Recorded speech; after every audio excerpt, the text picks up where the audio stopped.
আমার নাম সবুজ মিয়া। আমরা আরও জমি করছি যে আমরা জমি ডুবে গেছে, আমরা নাম নাই, যার জমি নাই হের নাম। আমি 10 কাঠা ক্ষেত করছি, 10 কাঠা ক্ষেত এই গেছে পানি চলে।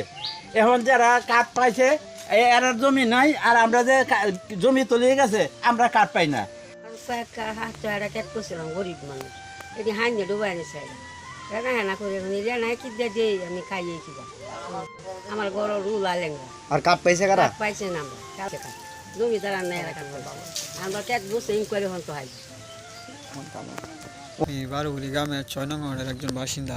ক্ষতিগ্রস্ত কৃষকদের মাঝে দেওয়া হয়নি, দেওয়া হয়েছে যারা ফসলি জমি করে নাই এবং কি করছে ক্ষতিগ্রস্ত হয় নাই তাদেরকে কাঠগুলো দেওয়া হয়েছে।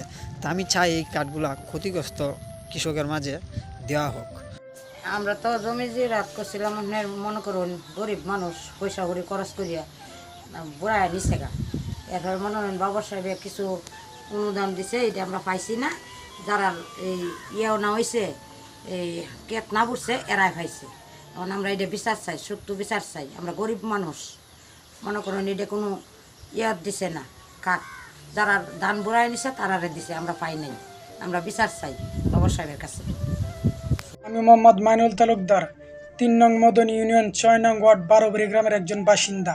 কৃষি ভর্তুকি কার্ডে আমাদের গ্রামে ব্যাপক অনিয়ম হয়েছে। আমাদের গ্রামে টোটাল 21টা কার্ড প্রদান করা হয়েছে। যাদের কার্ড দেওয়া হয়েছে তার মধ্যে 4 থেকে 6 জন কোনো প্রকার জমি চাষ করে নাই, অথচ ওদের কার্ড হয়েছে। বাকি 10 থেকে 15 জন, ওদের কোনো প্রকার ফসল ক্ষতি হয় নাই, অথচ ওদের কার্ড হয়েছে। ইতিমধ্যে আমি আর সালেক উপজেলা নির্বাহী কর্মকর্তার বরাবর একটি অভিযোগপত্র দাখিল করিয়াছি। আমি স্থানীয় প্রশাসনকে বলতে চাই, আপনারা পুরোনায় যাচাই বাছাই করে যাদের ক্ষতি হয়েছে তারা যেন তাদের ন্যায্য প্রাপ্ত পায়।